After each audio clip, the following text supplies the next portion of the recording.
कल अपन ने देखा था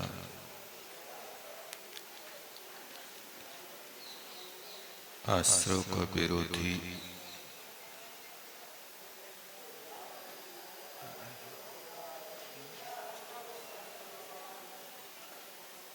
हाँ कल ही का बता रहा हूँ।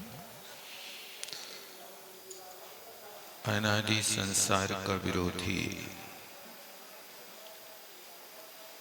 संबर माना जाता है। संबर का अर्थ हुआ करता है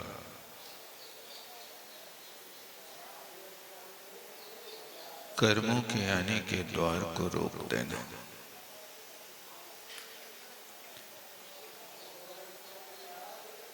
उन कर्मों के आने के द्वार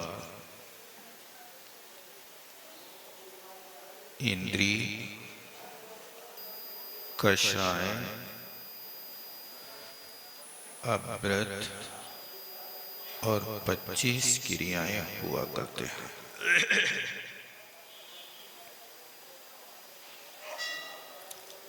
सबसे बड़ा व्यापार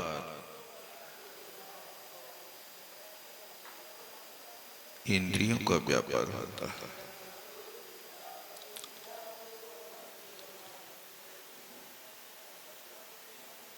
एक एक इंद्रिय के वश होकर के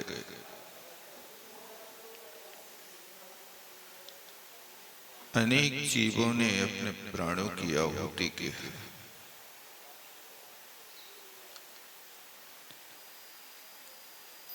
एक स्पर्शन इंद्रिय के वशीभूत होकर के हेलो भैया, नहीं तो गड़बड़ होता। तो जीवन जीना मौन से, ये तुम्हारी वाणी के लिए कंट्रोल कर दिया।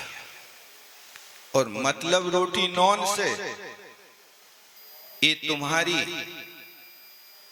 जो खाने की आदत है उस खाने की आदत को भी कंट्रोल कर दिया।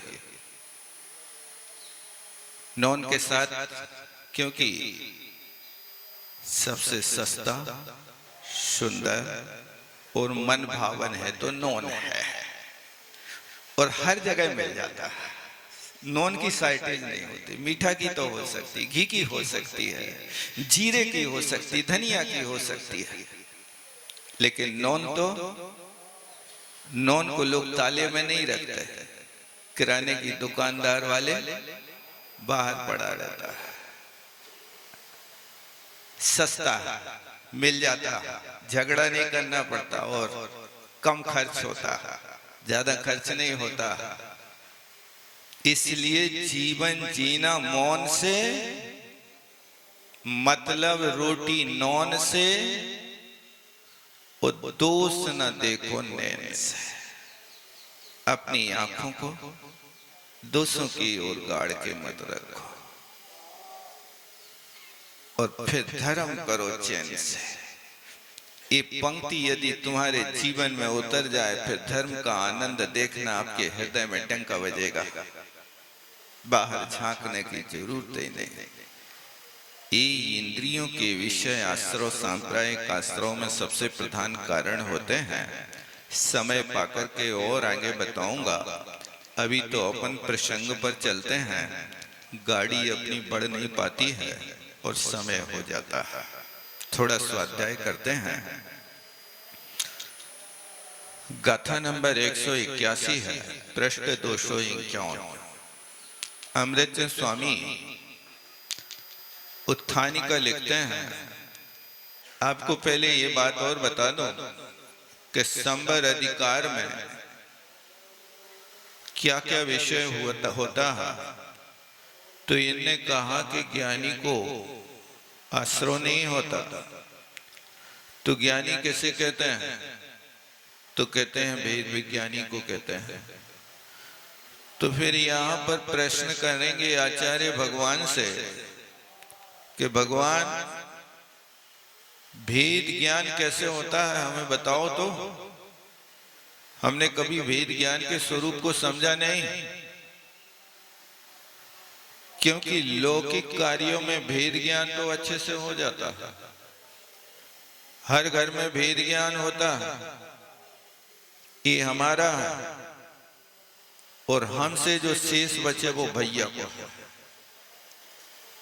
माई बाप को कहा है, अब उनको क्या करना बुढ़ापे में, माला फेरे।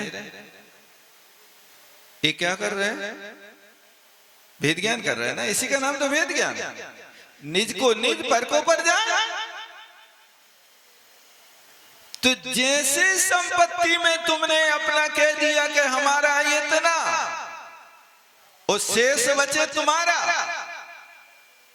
माल खाए हम और गुठली छिलके तुम्हारे। ये भेद ज्ञान है ना। ये भेद विज्ञान आपके लोक में चलता है, यहाँ का भेद विज्ञान कहते हैं। ये प्रश्न किया कि हे भगवान, भेद ज्ञानात् कथम, वो वेद ज्ञान कैसे होता है आप बता दीजिए। आचार्य भगवान कहेंगे शुद्धोपयोग से होता है। किस चिड़िया का नाम है शुद्धोपयोग, बता देंगे। इस तरह से फिर आगे दूसरा प्रश्न करेंगे कि हमें भेद ज्ञान तो परोक्ष हो रहा, आत्मा अरूपी है, उस अरूपी आत्मा को कैसे जानेंगे? अच्छा, इसलिए घबराओ नहीं, सब कुछ बता देंगे। प्रारंभ भूमिका है, जब बच्चा स्कूल जाता है ना, पहली बार वर्णमाला सिखाते हैं। गा गणेश का लिखना, बच्चों ध्यान दो, एक लाइन खड़ी खींचो, फिर दूसरी खींचो, फिर पहली वाली लाइन में एक चूल्हा बना दो, ऊपर से एक पुल बना दो, गा गणेश का बन गया। बहुत अच्छा।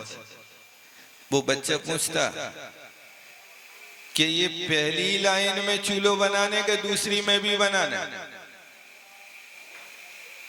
अभी बेटा पहले ही में बनाना सीख जाओ, इससे तुम्हें पता चल जाएगा कि गणेश ऐसे बनता है।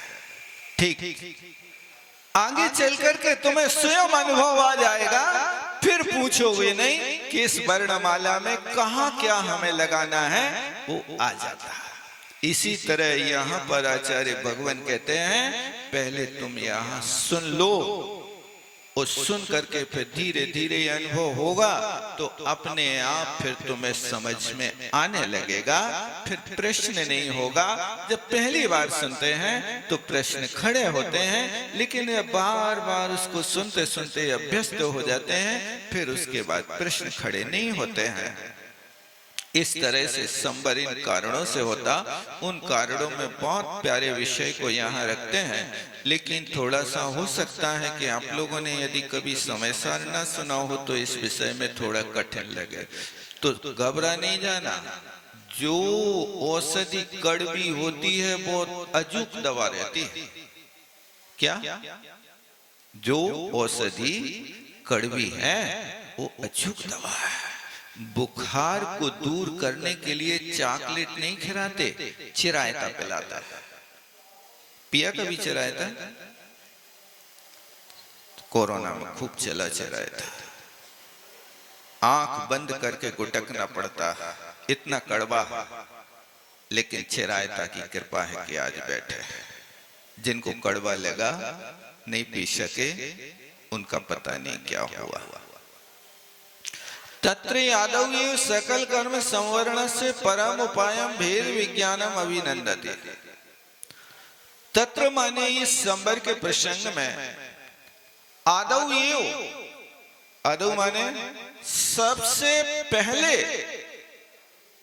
इस बात का ज्ञान करवाते हैं कि सकल कर्म संवरण से, सारे के सारे कर्मों का, सारे कर्म कितने हैं? 8 कर्म मूल प्रकृति के रूप में। उन मूल प्रकृति के उत्तर भेद 148 और एक एक प्रकृति के अंतर्गत होने वाले उसकी स्थिति और अनुभाग असंख्यात लोक प्रमाण होते हैं।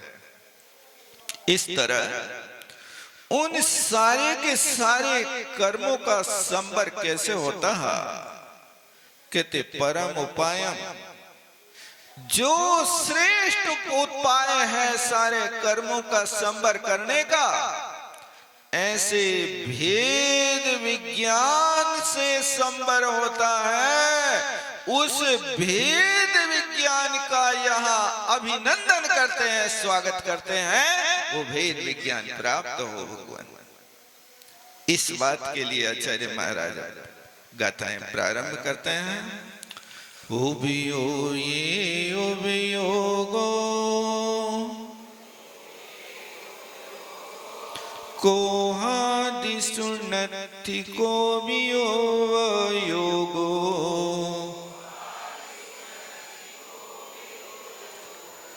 कोहे को वही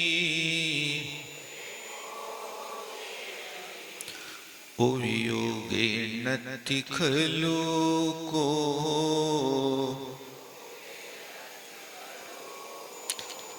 अठभियप्पि कम्मे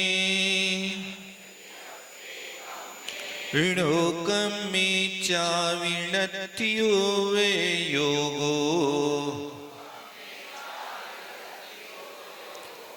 उभियोगम्मे कम्मं ऋणोकम्मं चाविणो अथि,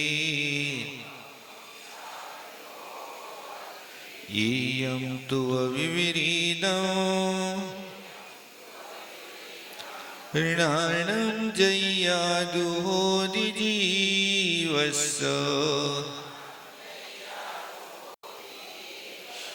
तय्याण किञ्चिकुवदी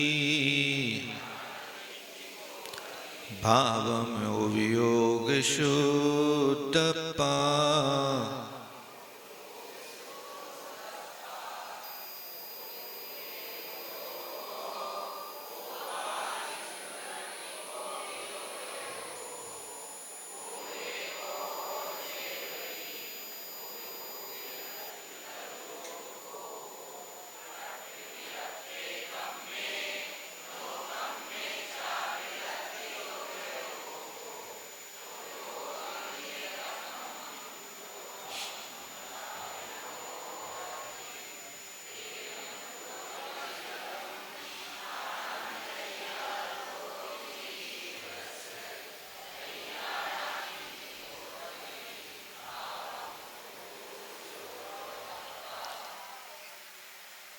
अब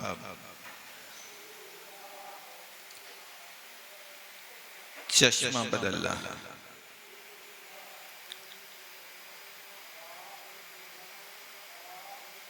अभी दूर दृष्टि वाला चश्मा आंखों पर था, अब दूर दृष्टि से हट कर गए।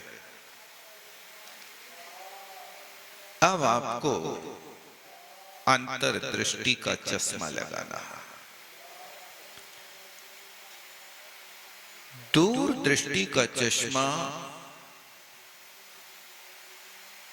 व्यवहारने का कथन करता है और पास का चश्मा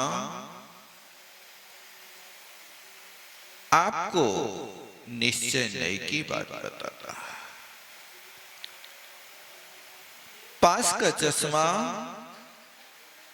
आप पुस्तक पढ़िए,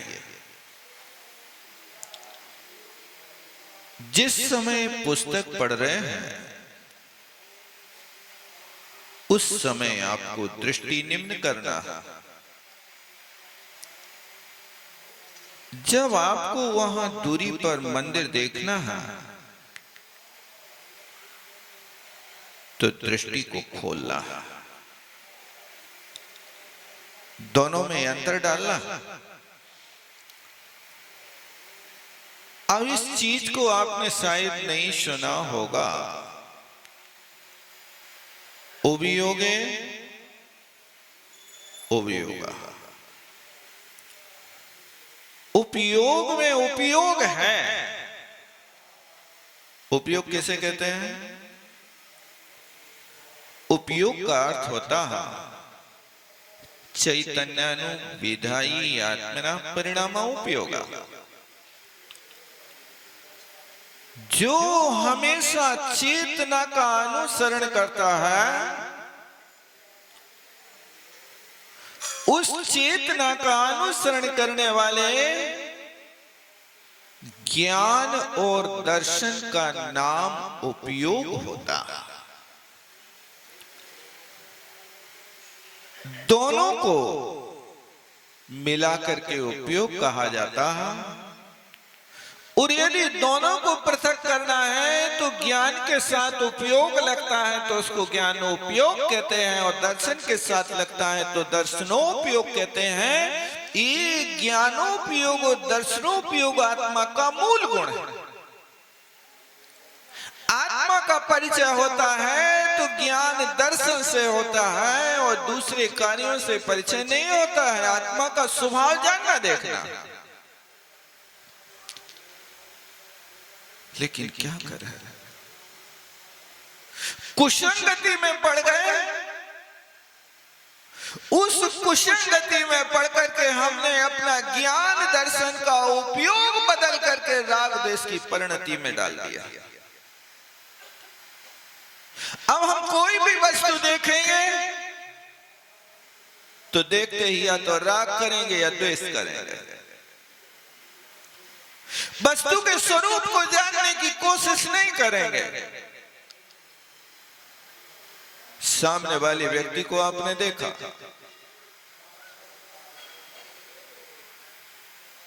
कौन है?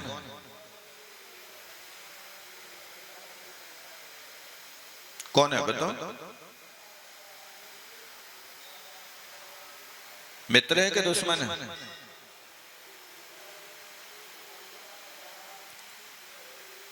कांच है कि कंचन है?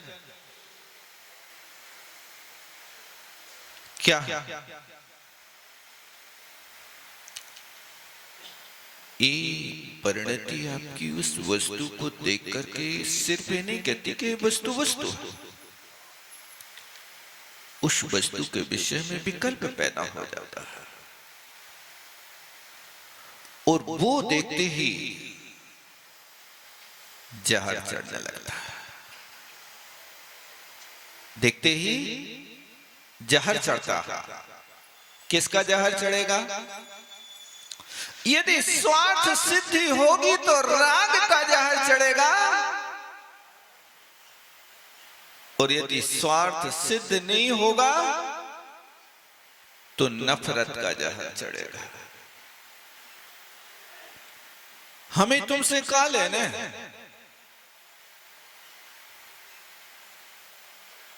और ज्यादा नफरत होगी तो फिर अपनी भाषा फिर बदलेगा। हमें तुमसे क्या मुसर बलिदान? ऐसा करते हैं।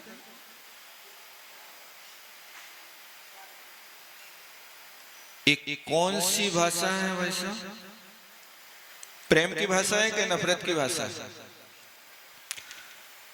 वो उपयोग का स्वभाव तो जानना था, लेकिन उस उपयोग को जानने के साथ तुमने ये एक्स्ट्रा बुद्धि क्यों लगा दी? क्या मुसर बदलाने तुमसे?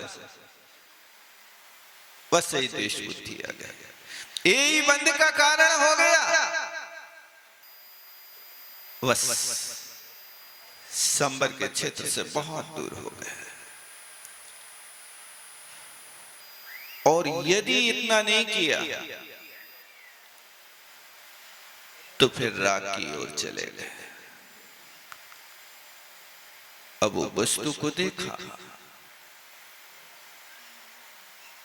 देखते ही भाव बदल गए।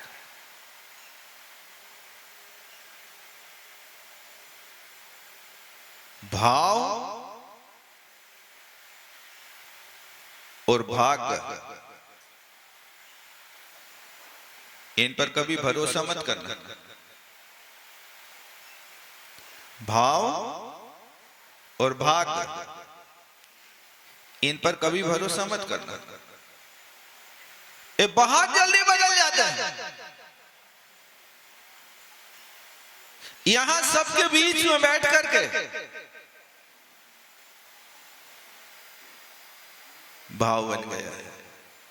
चलो यार ले लो एक कलश, सब ले रहे अपन भी ले ले।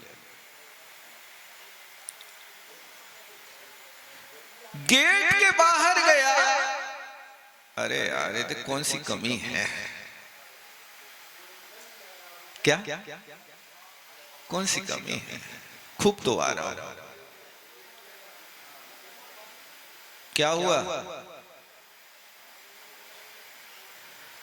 अभी एक क्षण पहले तुम्हारे देने के भाव हुए और दूसरे क्षण भावों ने पलटा खा लिया।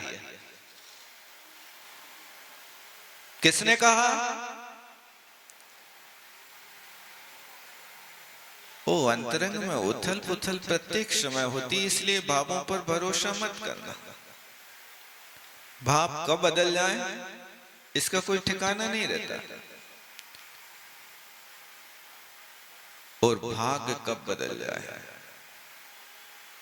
इसका भी कोई ठिकाना नहीं।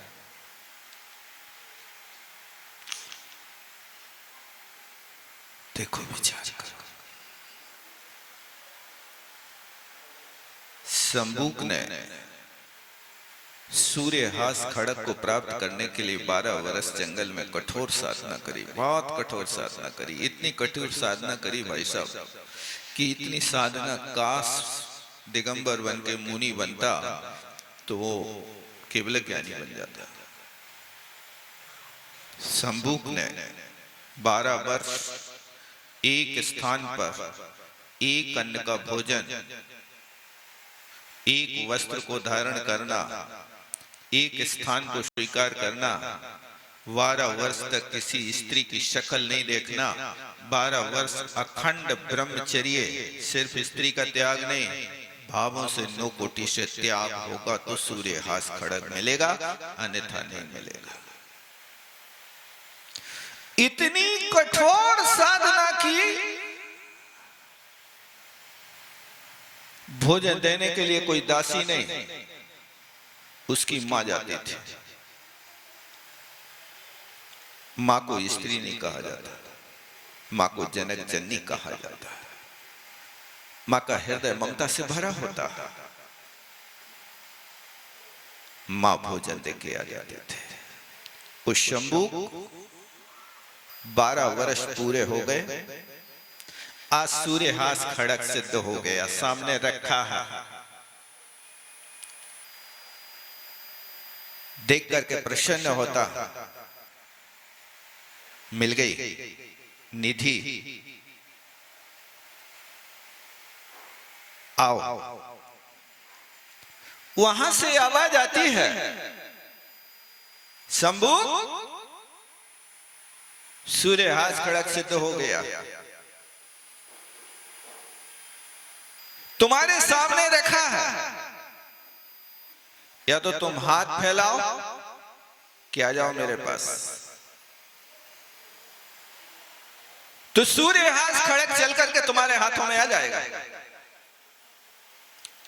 और यदि तुम हाथ नहीं फैलाना चाहते तो 7 दिन और साधना करो, सूर्यहास खड़क चल करके तुम्हारे हाथों में आ जाएगा। आप लोग क्या करेंगे भाई साहब, इस शर्त आपके सामने आ जाए।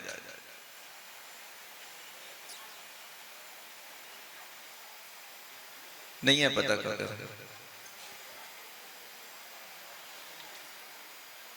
अब आप लोग जो भी करो मुझे पता नहीं, लेकिन शंभूक ने कहा कि जब 12 बरस हमने साधना करी है तो 7 दिन और साधना करेंगे, हम भिखारी नहीं बनेंगे, हम पुजारी बनेंगे। यदि हाथ फैलाते हैं तो हम भिखारी बन गए। 12 वर्ष साधना करी और सूर्यहास खड़क भिखारी बन गए। 12 नहीं उठाए, बैठे रहो। अब 7 दिन के लिए और बैठ गया साधना करने। 4 दिन व्यतीत हुए, भाग्य की चीज घूमते घूमते लक्ष्मण जी आ गया। जहां सूर्यहास खड़ग रखा था उससे 200 फल्लांग की दूरी पर राम लक्ष्मण मां सीता रात्रि विश्राम कर रहे थे। रात के 12 बजे खूब खुशबू आ रही थी, बहुत प्यारी खुशबू आ रही थी। उस खुशबू के कारण लक्ष्मण को नींद नहीं आ रही थी कि यार ये खुशबू कौन सी चीज की है। धीरे से सिर उठा के देखता है, भैया भाभी तो सो गए ना। बहुत धीरे धीरे सैया से उठा, भैया ना जा जाए, भाभी ना जा जाए, नहीं प्रश्न खड़ा करेगी कहां जा रहा है। और जिस दिशा से वो खुशबू आ रही थी उस दिशा की ओर बढ़ा और वहां जाकर के देखा, ओहो, सूर्य से भी अधिक कांतिमान सूर्य हास खड़ग वहां रखा। उसको देखते ही लक्ष्मण ने हाथ फैला दिया और जैसे ही लक्ष्मण ने हाथ फैलाया सूर्य हास खड़ग उसके हाथ में आ गया, क्योंकि सूर्य हास खड़ग की शर्त तो हाथ फैलाने की थी। अब देखो क्या है, कैसा कर्म का कैसा भाग्य होता है। देखो, जिस व्यक्ति ने सूर्य हास खड़ग को पाने के लिए एक कायो सर्ग भी ना किया, उसके हाथ में आ गया। और जो 12 बरस की तीनों ऋतुओं में, आप देख लो, एक दिन मच्छर उठा के ले जाए वैसे, शाम को 6 बजे के बाद बगीचा में चले जाओ आप पीछे, ऐसे मच्छर थे। एक महानुभाव विदेश से आया, एक होटल में ठहरे, सागर की नहीं थी, कहीं बाहर की थी।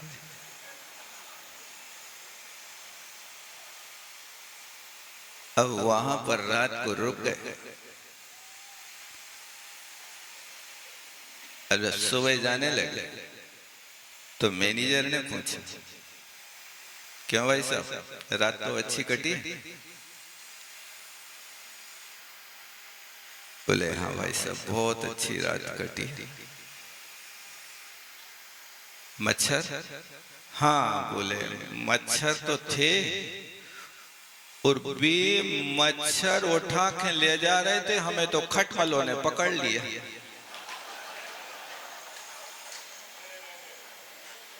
कृपा है आपकी होटल की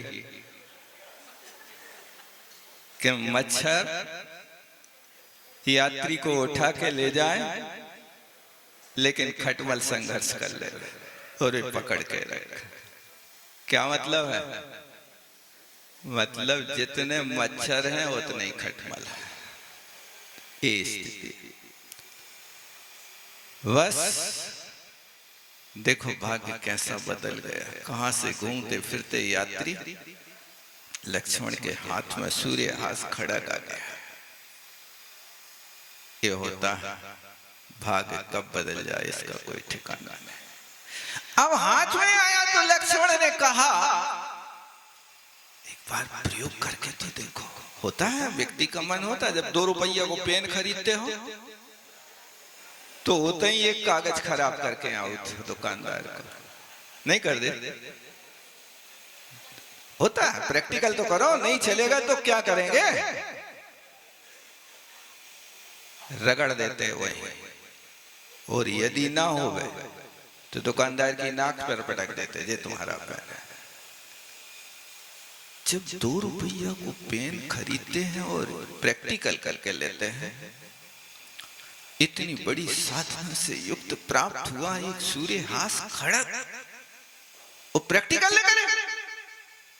लक्ष्मण ने धासु प्रैक्टिकल कर लिया और वो जैसे ही चलाया तो बांस के पेड़ तो कटे, साथ में शंभू की गर्दन में कट गए। विचार करो, सामने वस्तु रखी है, लाभांतराय कर्म के 6 ऑप्शन ने लाभ तो करा दिया, लेकिन अब उस वस्तु को भोग करने के लिए भोगांतराय कर्म के 6 ऑप्शन की आवश्यकता है। वस्तु को तुम खरीद के लाओगे, लाभ हो गया, घर लाते ही तुम उसका प्रयोग नहीं कर सकते। फ्रिज खरीद के ले आए, एक दिन फ्रिज की रखी वस्तु आपने आइसक्रीम खाई, दूसरे दिन पेट के सारे नल सूज गए। अब बेटा फ्रिज की वस्तु त्याग करो। हाँ भैया, आज के बाद कान पकड़ते हैं, अब कोई वस्तु फ्रिज की नहीं उपयोग करेंगे। काय को खरीदी थी, पहले खा लेते, 2-4 दिन प्रैक्टिकल कर लेते, दूसरे के फ्रिज में आइसक्रीम जमा लेते, देख लेते अनुकूल पड़े तो खरीदो, नहीं पड़े तो नहीं खरीद। नहीं, लेकिन भाव रहता है कि अपने घर में न हो कोई चीज तो लोग का कहें, ये भी सबसे बड़ी समस्या है। लक्ष्मण लेकर के चला गया, संबुक का कोई होश आवास नहीं था कि यहाँ पर संबुक ने सिद्ध किया। अब वो सूर्यहास खड़ग लेके चला गया, यहाँ पर शोवश जैसे ही उसकी माँ आती है, दूर से देखती है, संबुक ने बड़ा अनर्थ कर दिया। जिस स्थान पर बैठ करके साधना करी, उसी स्थान को मिटा दी। ये तो अनर्थ किया संबुक ने। अब जब पास में आती है तो संबुक ही मिट गया, गर्दन हला, धड़ हला। माँ की तो ममता, जवान बेटा, 12 वर्ष की कमाई क्षण भर में गमाई। हो बेटा भी गया, सूर्यहास खड़ग भी चला गया। इतने करुण क्रंदन के करते करते मूर्छा आ गई। अब वो बेटे की गर्दन को छाती से लगा करके सोचती है कि किस दुश्मन ने मेरे बेटे के साथ ही किया है, मैं उसको देखती हूं। बस वो गर्दन को चिपका के चल रही थी दुश्मन को खोजने के लिए। जो भी दुश्मन होगा उसकी गर्दन को मैं अलग करूंगी। अब यहां से चलती है और जैसे ही कुछ फल्लांग चली और राम के ऐसे सुंदर रूप को देख करके भाव बदल गया। वो प्यारे बेटे की जान से प्यारा बेटा जो गर्दन को चिपकाए थे छाती से, उसको यूं फेंक दिया जैसे सड़े कद्दू को फेंक देते हैं।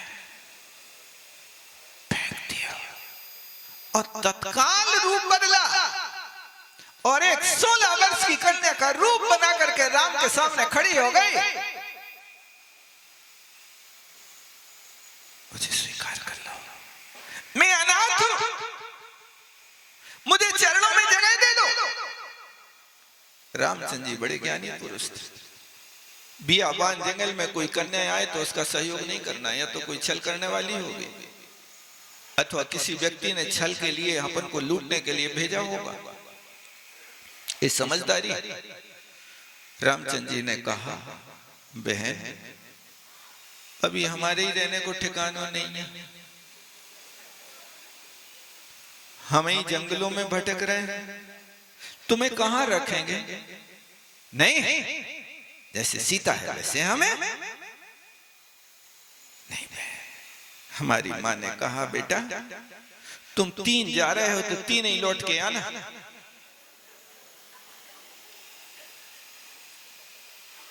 अच्छा, चौथे नहीं होंगे? बहुत प्रयास किया लेकिन राम के सामने हार गए।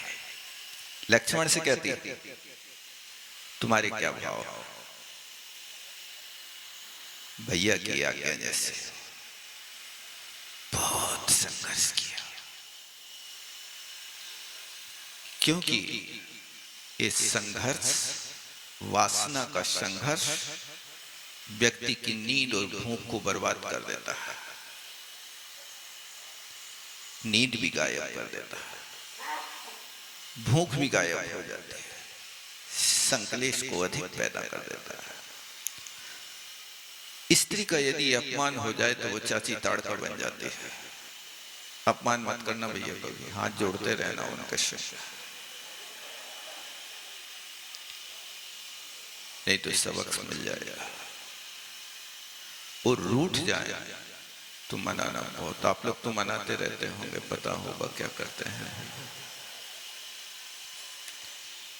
कोशिश करना कि मनाने के पहले रूठ ना पाए, जो कहें सो हो, जी हजूर, जी हजूर। आप 50,000 की बनारसी साड़ी चाहे हम कर्जा करके वही ला रहे हैं, बस रूठ नहीं जाना। और रूठ गई भाई साहब और कहती है अब मैं देखती हूं तुम्हें। और उसने क्या कार्य किया समय पाकर के फिर बताएंगे, अपना समय हो रहा है।